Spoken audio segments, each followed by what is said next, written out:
জয় Jagannath YouTube family. আমি সৌম্য, তোমরা দেখছো নীলমাধব চ্যানেল। আর বড়দের প্রণাম, ছোটদের ভালোবাসা জানিয়ে আমি শুরু করছি আরেকটি লীলা কথা। তো আজ আমরা যেটি শুনবো সেটি হচ্ছে দর্জি ও শ্রী জগন্নাথ লীলা কথা। যদি ভিডিওটি ভালো লেগে থাকে অবশ্যই আমার পাশে থেকো, সাথে থেকো, আর বেশি বেশি করে কমেন্ট করো ভিডিওটি কীরকম হচ্ছে, আর পারলে প্লিজ ভিডিওটি শেয়ার করে দিও। তো চলো শুরু করছি। জয় জগন্নাথ। शान्ताकारं भुजगशयनं पद्मनाभं सुरेशं विश्वाधारं गगनसदृशं मेघं वर्णं शुभाङ्गं लक्ष्मीर्कान्तं कमलनयनं योगिर्विद्यानगम्यं वन्देर्विष्णोर् দর্জি ও শ্রী জগন্নাথ। দিল্লিতে পরমেষ্ঠী নামে একজন দর্জি বাস করতেন। তিনি দেখতে অত্যন্ত খারাপ ছিলেন, পিঠে কুঁচ ছিল, কিন্তু তিনি ছিলেন সকল সদ্গুণের অধিকারী এবং এক ভক্ত পরিবারে তিনি জন্মগ্রহণ করেছিলেন। তিনি ছিলেন একজন আত্মতত্ত্বজ্ঞান সম্পন্ন ব্যক্তি এবং শ্রী বিষ্ণুকে তিনি তার জন্ম ও আত্মা বলে গ্রহণ করেছিলেন। সকল ইন্দ্রিয়ের উপর তার নিয়ন্ত্রণ ছিল। সেই সঙ্গে তিনি ছিলেন সত্যবাদী এবং ক্রোধ, মদ, মাৎসর্য প্রভৃতি দোষ থেকে মুক্ত ছিলেন। তিনি জড়জগতের অনিত্যতা উপলব্ধি করেছিলেন, সেই জন্য নিরন্তর ভগবানের দিব্য নাম জপ কীর্তনে নিরত থাকতেন।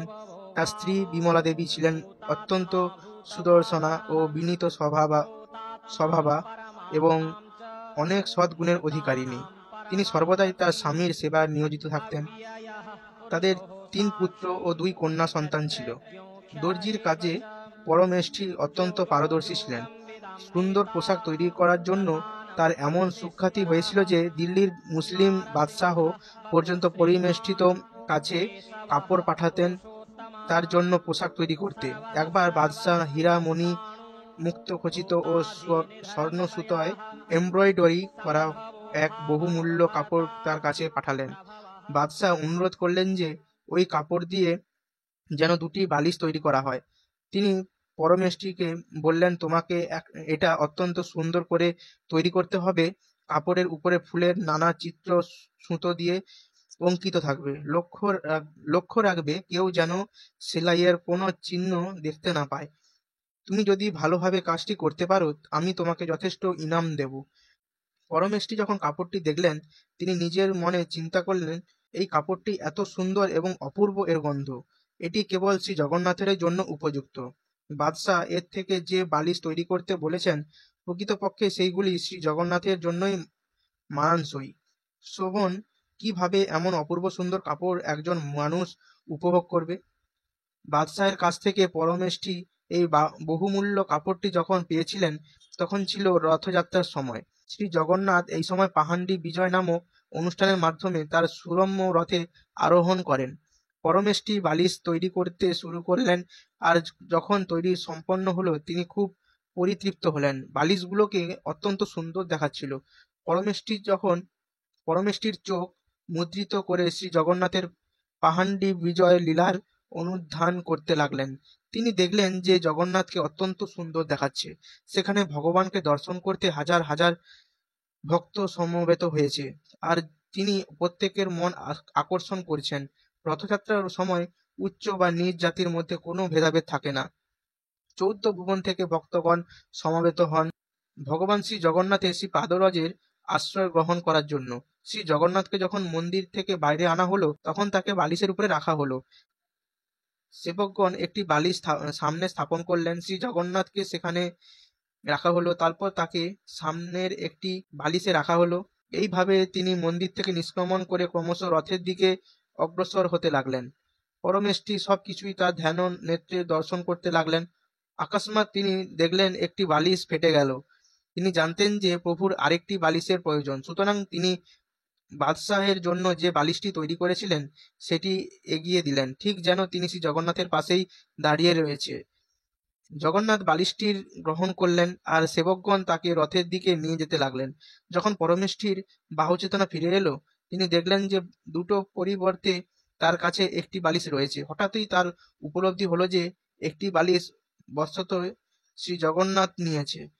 পরমেষ্ঠী এটি দেখে খুব বিস্মিত হলেন এবং তিনি নিজেকে অতি সৌভাগ্যবান মনে করতে লাগলেন, এই ভেবে যে তার সেলাই করা বালিশ প্রভুর অন্তরঙ্গ সেবায় ব্যবহৃত হয়েছে। তিনি অনুভব করলেন যে জগন্নাথ তার প্রতি অত্যন্ত সদয় করুণা করো, কিন্তু তার সুকৃতির সঙ্গে ভয়ের উদ্ধৃত হলো। একটি বালিশ নেই, ফলে বাদশাহ যে তাকে শাস্তি দেবেন তা অনিবার্য। তারপর পরিমেষ্টি আপন মনে চিন্তা করলেন, এই ব্যক্তি বাদশাহ হয়েছে কেবল আমার প্রভুর কৃপায়। তিনি আমার প্রভুর শক্তিতে শক্তিমান, সুতরাং বাস্তবে তিনি আমার কি করতে পারেন? পরিমেষ্টি যখন এইরকম চিন্তা করছিলেন, তখন বাদশাহের দূত এসে বাদশাহের আদেশ জানালেন যে বাদশাহ বালিশ দুটি প্রাসাদে নিয়ে যেতে বলে। অবিলম্বে পরমেষ্টি একটি বালিশ নিয়ে বাদশাহের কাছে গেলেন। তিনি রাজাকে বহুবার কর্নিশ করে বালিশটিকে তাকে দিলেন। বাদশাহ হতবাক হয়ে বললেন, আমি তোমাকে দুটি বালিশ দিয়েছিলাম, অন্য বালিশটি কোথায়? তুমি কি অন্য বালিশটি প্রস্তুত করনি?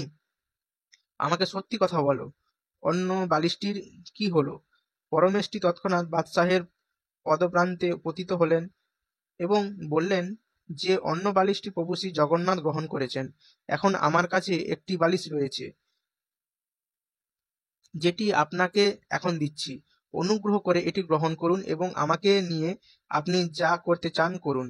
পরমেষ্টি বললেন। বাদশাহ মৃদু হাসলেন, কিন্তু অন্তরে তিনি ক্রোধে জ্বলছিলেন। তিনি রাগান্বিত দৃষ্টিতে পরমেষ্টির দিকে তাকিয়ে বললেন, তুমি কি উন্মাদ হয়ে গেছো? তোমার প্রভু জগন্নাথ কোথায়? সে সে কত শক্তিমান? এখান থেকে মানে দিল্লি থেকে শ্রীক্ষেত্র কত দূর? কেমন করে এটা সম্ভব হতে পারে যে সে একদিনে এখানে এত পথ তোমার কাছ থেকে বালিশ নিয়ে যাবে? এই প্রশ্ন শুনে পরমেষ্টি জগন্নাথের নাম জপ করতে শুরু করলেন। তিনি রাজাকে বললেন, মৃত্যুকে আমি ভয় পাই না। আমি আপনাকে প্রভু শ্রী জগন্নাথের শক্তি কথা ব্যাখ্যা করব। এখন তিনি দারু ব্রহ্ম রূপে বিরাজিত, কিন্তু একসাথে তিনি সারা জগতে ব্যক্ত। তিনি এই জগতের পরম নিয়ন্তা, জগদীশ্বর। তিনি নীলগিরি নগরে বিরাজ করছেন, কিন্তু সে সাথে তিনি সমগ্র জগৎ পালন করছেন। যখন আপনি তাকে ডাকবেন, এই জগতের যেখানেই আপনি থাকুন না কেন, তিনি তা শুনতে পাবেন। এমনকি যদিও তিনি তখন পুরীতে বসে রয়েছেন, তার প্রিয় অন্তরঙ্গ ভক্তগণের নিকট থেকে তিনি সবকিছুই গ্রহণ করেন। তিনি ও তার ভক্তের মধ্যে আপাত প্রতীয়মান দূরত্ব কোনো বাধা হয় না। তিনি ভক্তের মনোভাব অনুসারে সবকিছুই গ্রহণ করেন। বাদশাহ যখন পরমেষ্ঠির নিকট থেকে এই ব্যাখ্যা শুনলেন, তিনি অত্যন্ত ক্রুদ্ধ হলেন। তিনি বললেন, পাপী নীচ জাতি, এখন আমার কথা শোনো। আমার কোনো ভক্তিভাব নেই, অথচ তুমি ভাব ও ভক্তিতে আপ্লুত। এখন আমি তোমাকে মৃত্যুদণ্ড দেব। তুমি তখন তোমার ইষ্টদেবকে স্মরণ করতে পারবে। দেখব কিভাবে তোমার প্রভু তোমাকে রক্ষা করতে পারে।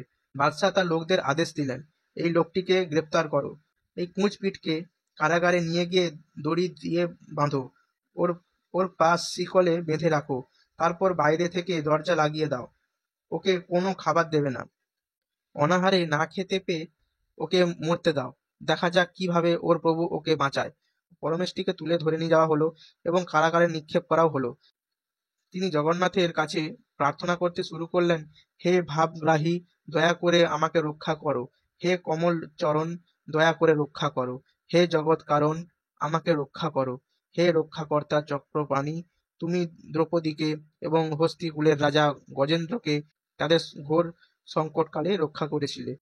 হে রাম ধনুর্ধর হরি, হে কৃপা সিন্ধু, হে ভক্ত বাঞ্ছা কল্পতরু, হে দীননাথ দীনজন বন্ধু, হে শিল বলকারক, হে নীলাচলনাথ, হে জনরঞ্জন নয়ন, হে ঘোর বিপদ নাশন, হে প্রহ্লাদ উদ্ধার, হে হিরণ্য উরু বিদারণ, হে গিরি গোবর্ধনধারী, হে ইন্দ্র গর্ভ খর্বকারী, দেবাদিদেব মহাদেব এবং ব্রহ্মার নিয়ত তোমার পদ কমল ধ্যান করেন। তোমার মহিমা অনন্ত। আমার মতো একজন ক্ষুদ্র হতভাগ্য কিভাবে তোমার সকল মহিমা জানবে? কিভাবে আমি তোমার ভাব বুঝতে পারবো? মহামহাযোগীদেরও তুমি দুর্লভ। এই জগৎ তোমার ক্রীড়াক্ষেত্রেও তোমার খেলা। কৃপা করে এই মুসলিম বাদশাহের নিকট থেকে আমাকে রক্ষা করো।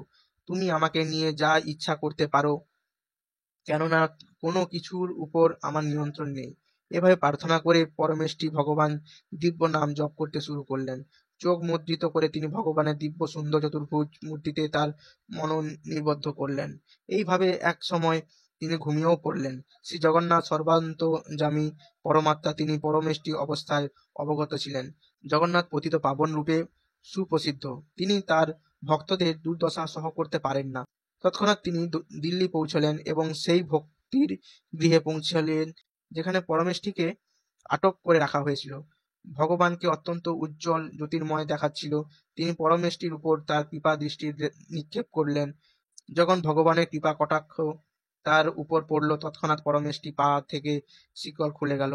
তাকে বেঁধে রাখা সব দড়িগুলো খুলে পড়ল। যখন তিনি চোখ খুললেন, তিনি তার সামনে শ্রী জগন্নাথকে দর্শন করলেন। সেই আদিমূল, সবকিছুর মূল কারণ, অভয় বরদাতা, ভৃতাবাঞ্ছা কল্পতরু ভগবান স্বয়ং পরমেষ্টির দিকে স্মিত হাস্যোজ্জ বদনে তাকিয়েছিলেন। তিনি তাকে বললেন, তুমি এত উদ্বিগ্ন হচ্ছ কেন? যতক্ষণ আমি তোমার সঙ্গে আছি, কেউ বা কোনো কিছুকে তোমার ভয় করার প্রয়োজন নেই। যতক্ষণ আমার হাতে সুদর্শন রয়েছে, ততক্ষণ আমার ভক্তগণ পরম শক্তিশালী ও সুরক্ষিত। তখন ভগবান তার শ্রী চরণ কমল পরিনিষ্ঠিত শিরে স্থাপন করলেন। তৎক্ষণাৎ তার কুঞ্জ অদৃশ্য হল। তিনি অত্যন্ত সুন্দর দর্শন হলেন। এই ভক্তির কি সৌভাগ্য! এমনকি দেবরাজ ইন্দ্র এমন সৌভাগ্য লাভ করতে পারেননি। ভগবানের শ্রীপাদ পঙ্কজ মস্তকে ধারণ করে পরমেষ্টি এতই ভাববিহুল হয়ে পড়েছিলেন যে তার মুখে বাক্য সরছিল না।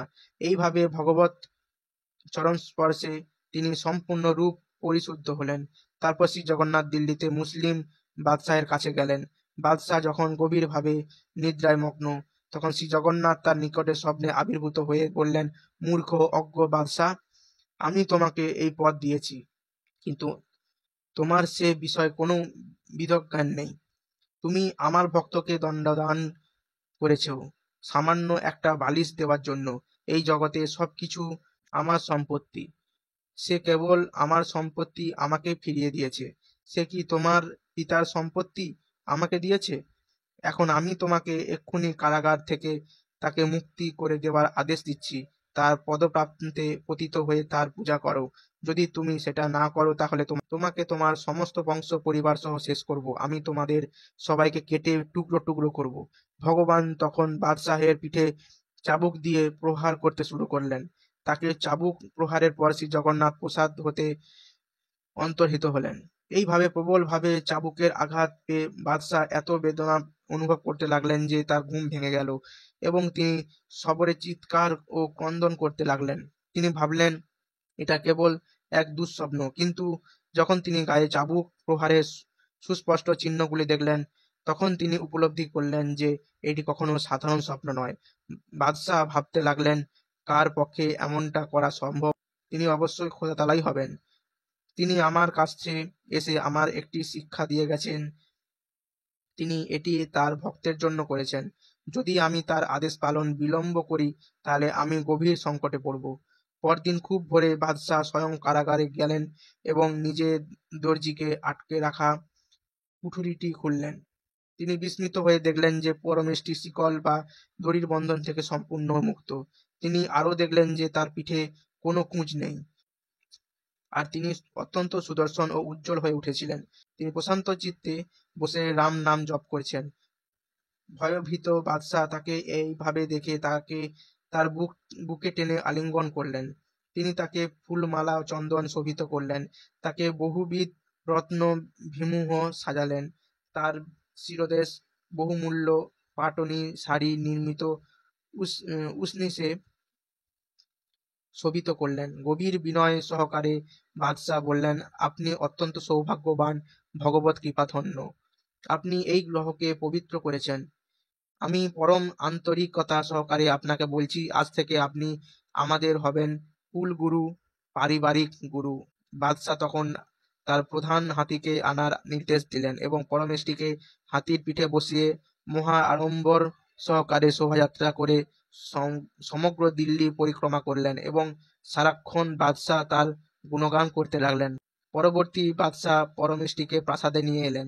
পরমেষ্টি এরপর নির্বিঘ্নে শ্রী জগন্নাথের পূজা আরাধনা করতে লাগলেন। দেহাবসানে তিনি আপন আলোয় ভগবত ধামে ফিরে গেলেন। জয় জগন্নাথ। যদি মহাপ্রভুর এই লীলাটি তোমাদের ভালো লেগে থাকে অবশ্যই কমেন্টে লেখো জয় জগন্নাথ। আর বেশি বেশি করে সাপোর্ট করো। আর একটি অনুরোধ তোমাদের কাছে, ভিডিওটি ভালো লেগে থাকলে একটি সাবস্ক্রাইব করে দিও। দেখা হচ্ছে পরে আরেকটি ভিডিওতে। জয় জগন্নাথ।